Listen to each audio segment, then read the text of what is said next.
So after announcing the fact that they are donating $250,000 to the Canadian Mental Health Association, so 250 grand to charity is not a small amount, Live 2019 kicked off with the kind of in-depth trailer. This thing is near enough 7 minutes long that if I was to play the whole thing, this video would be stupidly long. It is going to be anyway, because as expected, Live 2019 didn't just bring everything that they promised, it also brought so much more and recapped the entire day. I was planning on recording, well, I did record a bit beforehand, going on about, she was about to see the tower.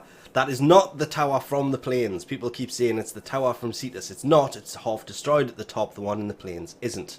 Anyway, I was starting this off by recapping the art stream, showing a lot of the reworks and upgrades and everything else. And really, that just looks absolutely amazing, doesn't it? With the 3 starting frames. It is the starting frames as well, and I'm going to leave this to run simply for this, the details in the graphics on this. And why is the grineer ship slightly broken? Well, let's skip a little bit further ahead in this to some vault, because oh, hang on, would that be the Warframes attacking the Orokin?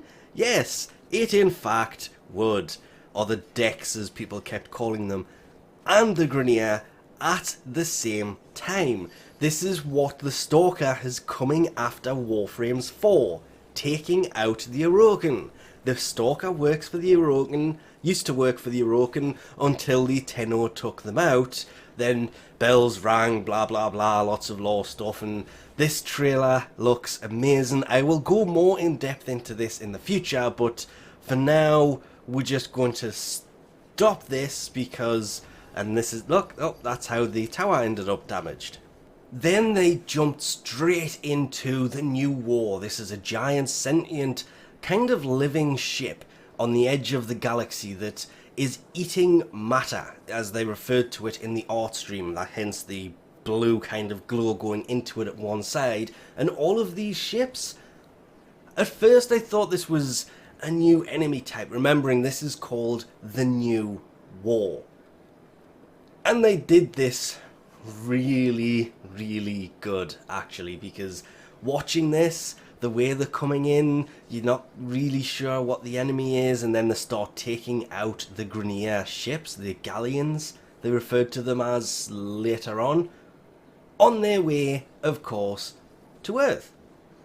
And this is when I started to realise, oh, okay, this is some kind of new enemy, because at this point I hadn't actually figured out what the enemy type is, because all we really know about the New War is it's the next big quest, and it was kind of this point when you saw the ship, it was, oh yes, the New War, it's, the enemies are sentient.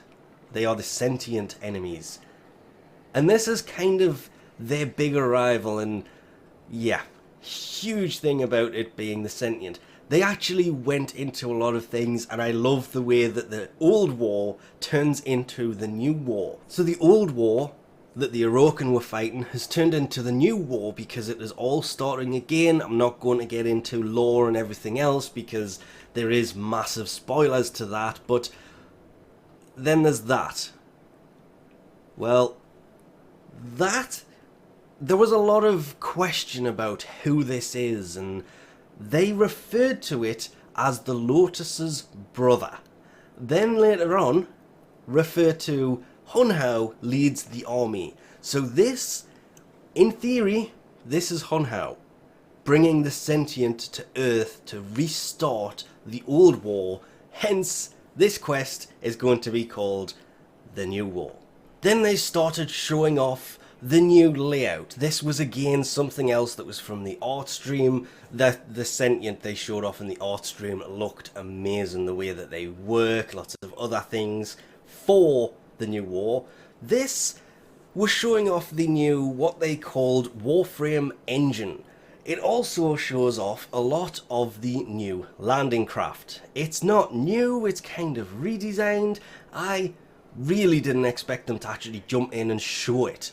The new arsenal, the new layout back here. It's just this part for now, but it just looks so much cleaner. And they have said that decorations already placed will still work, they will still be fine. They are not lifting all of the decorations.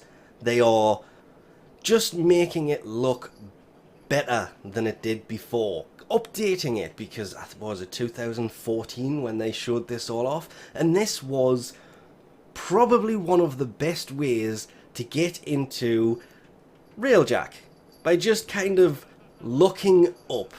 And that was a huge touch, and honestly the crowd kind of went mad at this point, because this is the Empyrean update when that eventually happens. And kind of sadly, it is all going to be based around dojos. Yes, the dry dock for this is inside of clans. You will work together as a clan to gain resources to build the ships, and the dry docks you can use it. And I actually missed this part because I kind of left the room. I did something because I heard it but didn't get to actually see this, so this is the first time I'm actually getting to see the arrival of Railjack in the dry dock in the dojo. And again, the animations are just so much better than expected from this thing, showing off a lot of the equipment that is equipable to it. You have the turrets that are all offensive, and the decoy in the bottom left is pretty much the only defensive thing that they mentioned. And as you can see, it fires from the back of the ship, which I didn't expect. But the decoy should be pretty useful, and honestly, the way that you can change so many different things about this, even if it was given a name that made everybody kind of laugh, go yay and everything else. The UI for the ship mods are for setting it up for space battles. They did go on about needing defensive or support for using it, like flying it through the void, because you can actually do that. What they did do, however, was show off Wukong, and I was expecting to use this as the, ooh, Wukong Prime's coming. Yeah, he's already here. They did exactly what was expected, and they launched it at the end of Tenno Live with Nightwave Series 2. But like last year, entered the ship, and the layout's kind of similar when you get to this part. There are NPCs on the ship. There is also a new Cephalon's CY, that is the, well, the ship's computer, the ship's Cephalon. The orbiter, the landing craft, both kind of have orders. See the arsenal sitting there, which they kind of didn't mention. This has CY, or Psy. Really can't remember how that was kind of pronounced. That's the turret down there for one side, it's the same on the other side, and it's, I think if you go up there you can actually go to the top of the ship. It does look pretty nice. The cargo hold, you can do resource collecting with the ship and compact it there, because later on they actually showed that happening. Oh, there's just so many different parts of this ship. I'm assuming that was kind of one of the exits, because it looked kind of exity. I'm just waiting till it gets to, see, there's the turret on the other side. You get on it at the top and it takes you down. And then we have the bridge and the master flight. This is where the pilot will be, to fly the thing. And even the navigation for this was not as many planets as expected. Jupiter, Earth, Venus, Pluto, Neptune.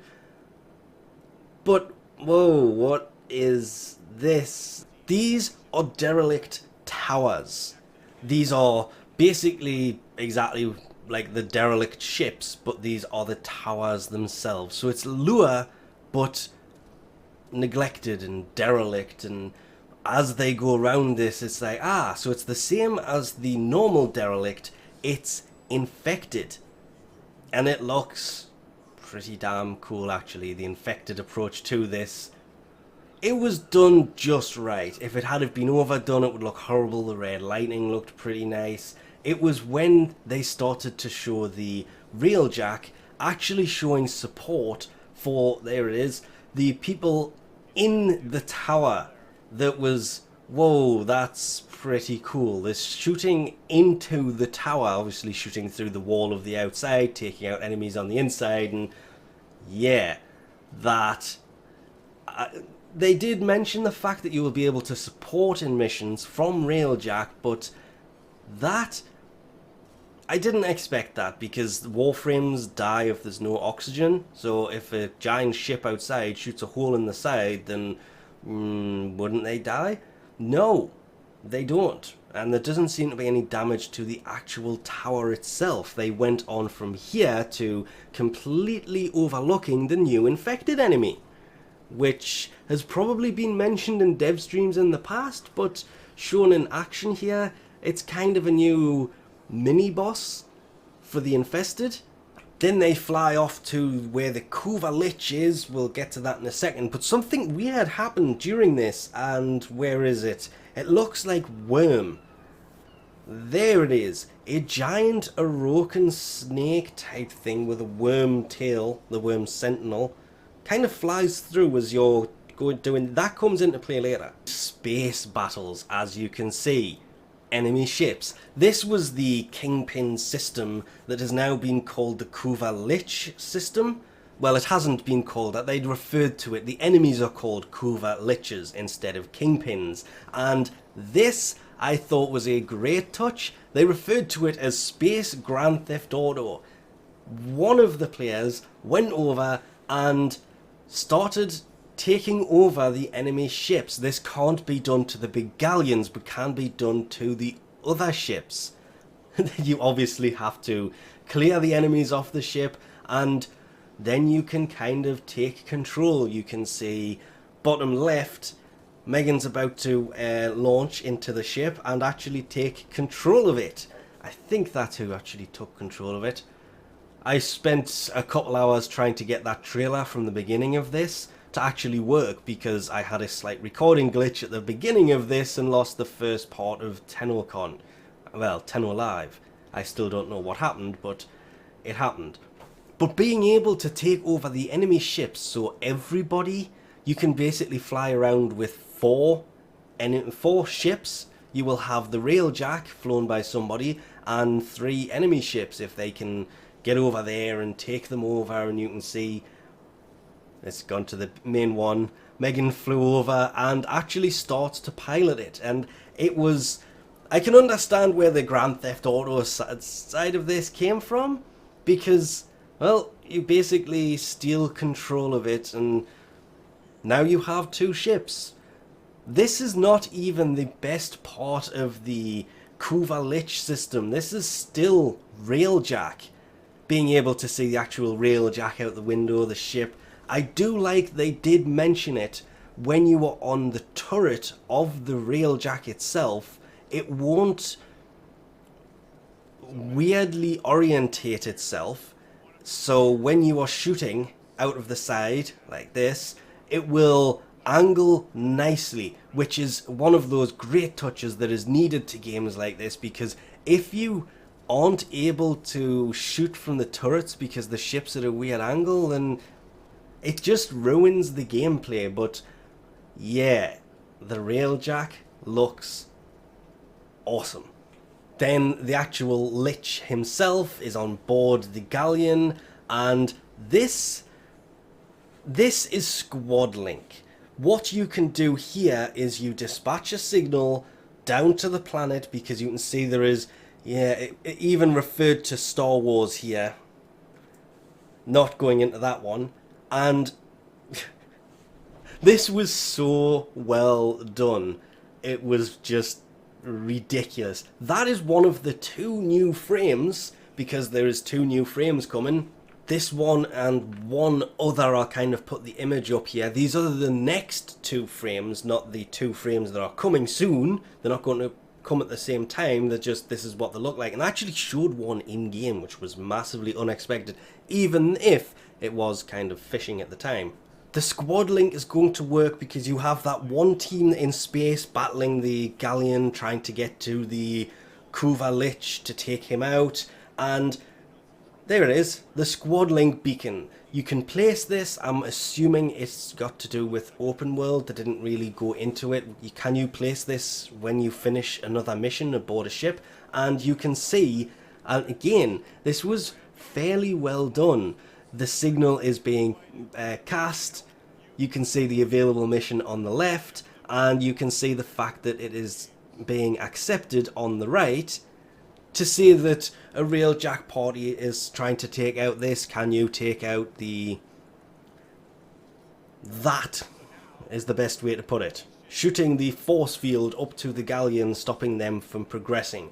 Now, it is important to mention here, what they did say is the shield that is being cast there, it's a soft shield. You can take it out with brute force if nobody accepts the squad link. So you can actually still continue to shoot at the galleon, you can take the shield down. Squad link will make things more interesting, it will play across different squads, different missions, but it's not essential to getting things done. And this is kind of hugely important to mention, because if you had to wait for somebody to log in, be playing and happen to finish a mission so they can come and do this for you to take out the shield, it would get boring really quickly.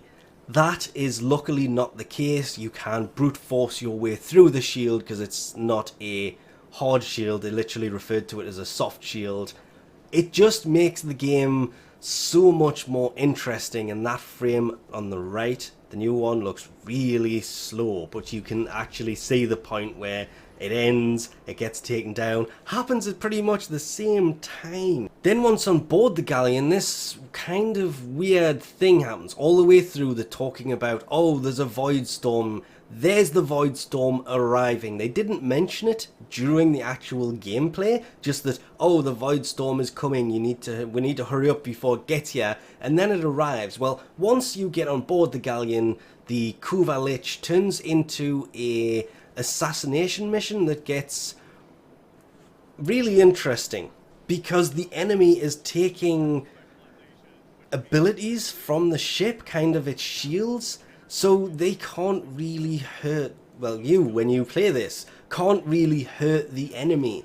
And the way that they mentioned doing this, because this particular enemy, obviously each Kuva Lich is going to be different, is to, well, do something about where the powers are coming from. In this case, it's the ship, and you will have to attack the grineer galleon here to take the galleon down, do some damage, take its shields down, things like that, so you can actually take down the Kuva Lich. It's an assassination mission with a lot of, yeah, it was at this point that that whole giant beam weapon that the ship was going to turn into didn't quite work as planned, and they had to use the turrets at the side to take it out, because it was supposed to just...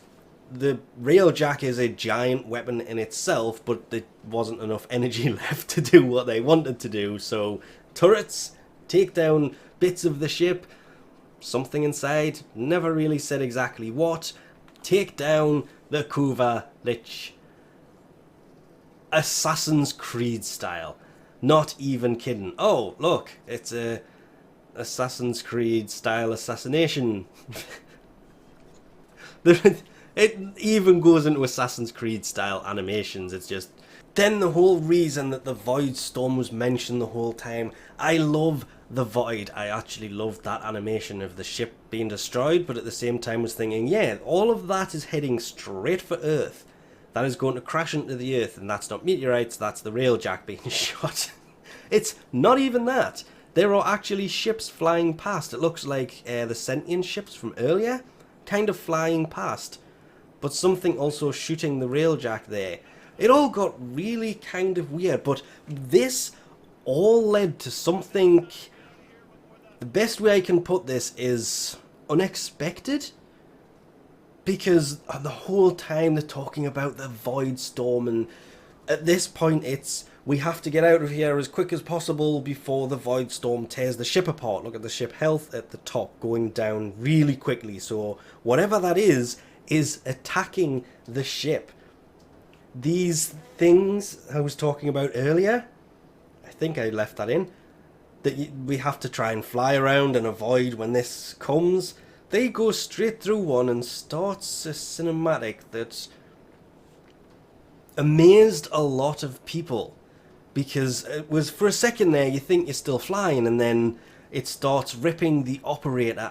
It makes sense, it's a void storm, maybe this is what happens. This is not what will happen when you do this. This was leading into something better and also weirder, because if you pay attention to those markings, which are kind of really important, there was this whole new thing, trailer, area, and this is where I saw that snake and thought, haha, it does come into play later on. That's sentient hanging off the bottom of it. It's a void thing.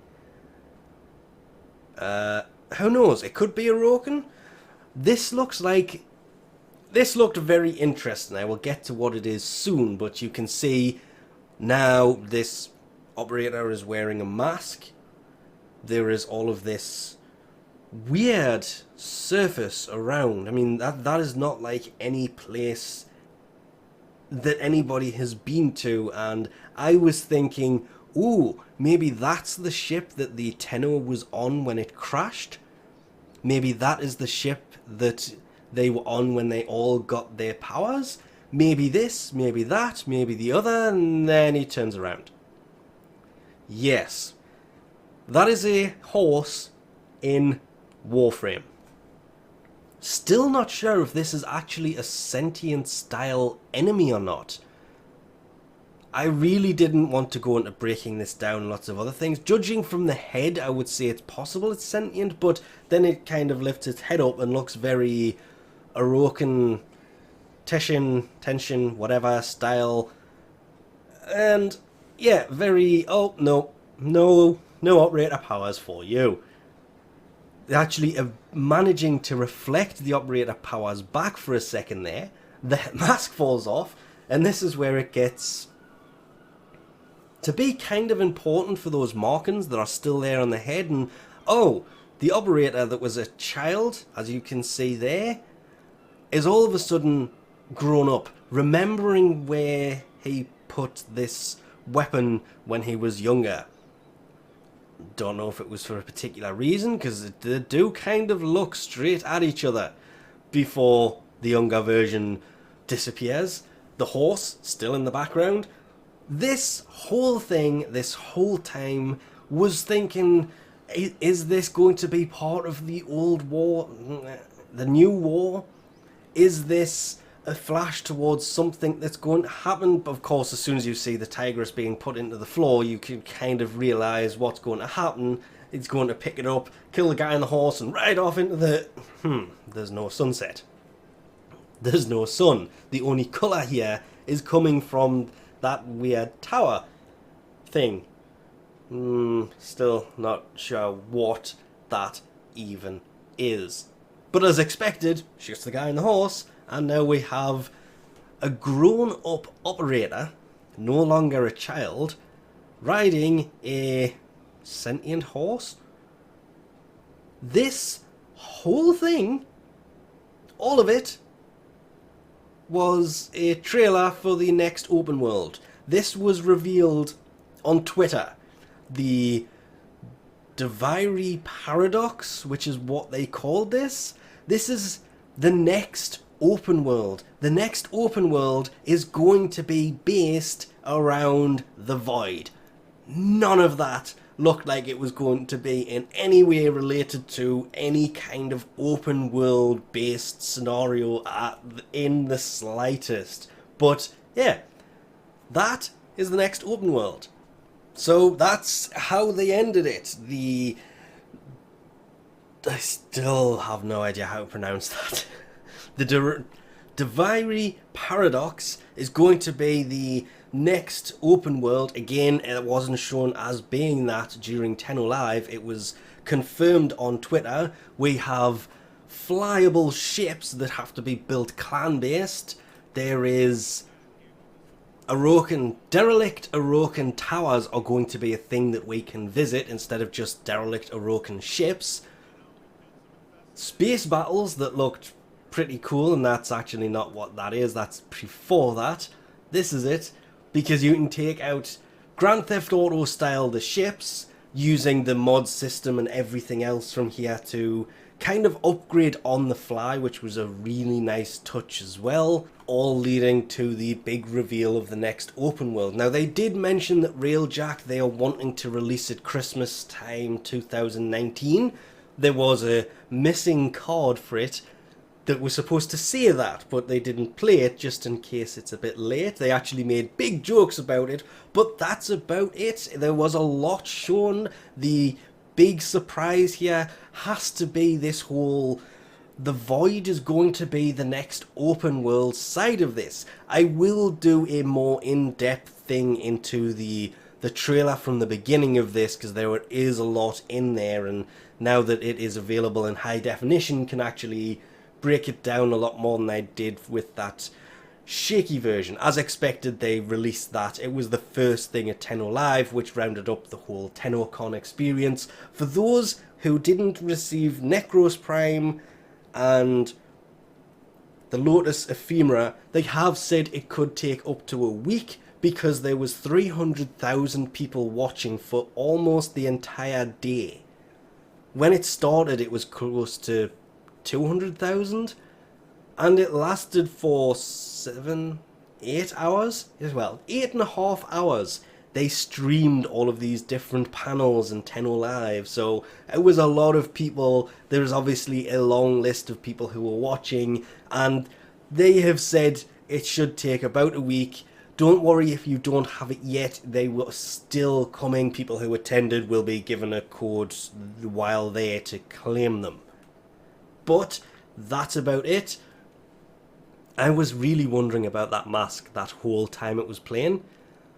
And that jumpiness, that I still don't know what that is, but you can tell it's in the video itself because it did it now like it did it earlier. But I love the Void. So I'm really looking forward to this whole thing, and it rounded out quite nicely, launching Wukong Prime and Nightwave Series 2, which was going to be a big part of this video anyway, but, well, if they're already live, and I kind of did that hours ago whilst trying to get all of the footage for this, because, again, recording failures, I didn't have to, which was great, because Wukong is already live. They launched it, as expected, at the end of Tennocon, which is all done now, so we'll leave this off here for now. Thanks for watching. I do apologise this went on longer than expected, and I'll catch you next time.